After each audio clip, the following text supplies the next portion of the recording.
नमस्कार दोस्तों, welcome to study news.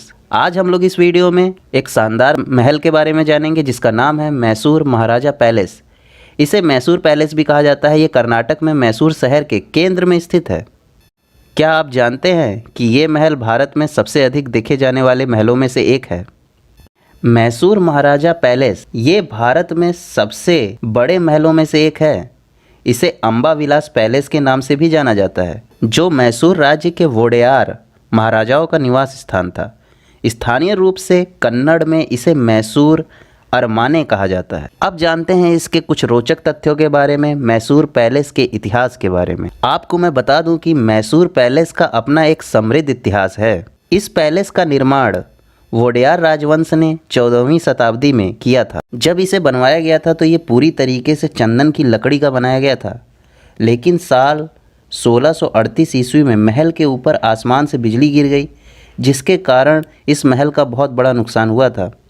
उस समय ये महल चंदन की लकड़ियों का बना था, जिसके कारण इसे बहुत बड़ा नुकसान हुआ और फिर वहाँ के शासकों ने इसे दोबारा मरम्मत करवाया।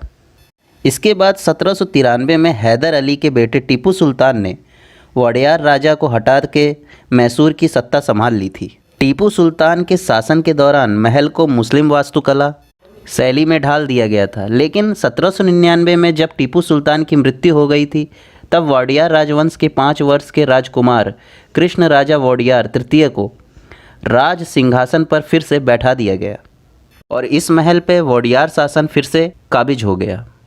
और जब वोडेयार शासन आया तो इस महल को दोबारा हिंदू वास्तुकला शैली में बनवाया, जो 1803 में पूरा कर लिया गया था। इसके बाद बात करते हैं 1897 की। 1897 में चामराजा वोडेयार की सबसे बड़ी बेटी जय लक्ष्मणी की शादी के दौरान मूल महल यानी इसके मेन महल में आग लग गई थी, जिसकी वजह से महल बर्बाद हो गया था। जिसके बाद रानी कैंपा नानजमानी देवी ने प्रसिद्ध ब्रिटिश वास्तुकार हेनरी इरविन को नियुक्त किया और हेनरी ने 1897 में महल बनाना शुरू किया था और लगभग 15 साल लिए थे। इसके बाद तो 15 साल के बाद 1912 में लगभग 42 लाख रुपए लागत लगी थी और फिर से महल को पूरा बनाया गया। अब आप समझ सकते हैं कि इस महल में हिंदू वास्तुकला, ब्रिटिश वास्तुकला और इस्लाम वास्तुकला तीनों के रूप मिलेंगे। तो महल को इंडो सरसैनिक शैली में बनाया गया था और जो महल जल गया था उसे फिर से बनाकर म्यूजियम बना दिया गया, जहां पर राजाओं के परिवार से जुड़े सामान और चित्र रखे हुए थे। अब बात करते हैं इस महल के वास्तुकला के बारे में।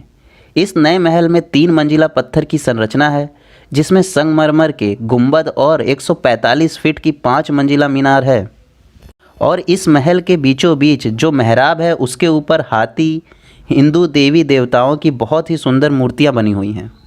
ये सुंदर महल एक बहुत बड़े बगीचे से घिरा हुआ है। महल में आपको हिंदू, मुस्लिम, राजपूत और गोथिक शैलियों का एक मिश्रण एक साथ उपयोग देखने को मिलेगा। आपको महल में राजाओं का सिंहासन भी मिलेगा, स्मृति चिन्ह, सुंदर पेंटिंग, गहने, शाही पोशाक, शीशों से सुंदर सजावट, संगीत के सामान, ठोस चांदी के दरवाजे, बड़े बड़े दीवाने आम और दीवाने खास। महल में एक बड़ा दुर्ग है जहां आज भी तोपें रखी हुई हैं। महल में कई सारे शानदार स्तंभ भी हैं और महल में बहुत अच्छे अच्छे सुंदर सुंदर सोने की सजावट की गई है। सोने धातु का बहुत ही कलात्मक उपयोग इस महल में आपको देखने को मिलेगा।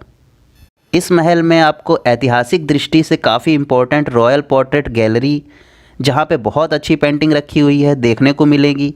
इस पेंटिंग को प्रसिद्ध चित्रकार राजा रवि वर्मा ने बनाया है। चित्रों के नीचे उनका नाम भी लिखा हुआ आपको मिल जाएगा। अब आप लोग राजा रवि वर्मा के बारे में तो जानते ही होंगे।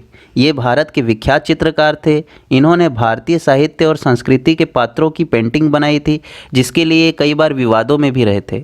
इन्होंने ही भगवान के रूप में किसी स्त्री या नर को लेकर पेंटिंग बनाई थी। इस पर अभी हाल ही में एक फिल्म भी आई थी। इस महल में कई जगहों पर आपको छतों को सुंदर और रंगीन शीशे से सजाया हुआ मिलेगा। झूमर भी बहुत सुंदर हैं और बड़े बड़े लगाए गए हैं। इस महल में आपको सोमेश्वर, शिव, लक्ष्मी रमण और विष्णु भगवान के प्रसिद्ध मंदिर भी मिलेंगे। क्या आप जानते हैं कि इस महल में 98,260 बल्ब लगाए गए हैं और इन्हीं बल्बों से इसे उत्कृष्ट किया गया है। इस पैलेस में दशहरा महोत्सव बहुत ही उत्साह से मनाया जाता है। त्यौहार के दौरान महल में मैदान से हाथी और झांकियों के साथ एक परेड भी निकाली जाती है। यहाँ पर आपको सुबह का माहौल बहुत ही सुंदर और ये पैलेस देखने में बहुत ही शानदार दिखेगा, क्योंकि सुबह की रोशनी जब सोने से बने गुंबद पर पड़ती है तो रोशनी के चारों तरफ फैल जाती है और उस समय महल देखने में बहुत ही खूबसूरत और शानदार लगता है। मेरे ख्याल से आपको ये पैलेस एक बार ज़रूर देखना चाहिए। दिवाली का सीज़न भी आ रहा है तो आपको ये महल बहुत ही अच्छी सजावट से सजी हुई दिखेगी। तो ये थी वीडियो एक शानदार महल मैसूर पैलेस के बारे में। So thanks for watching this video. Please like, subscribe and comment.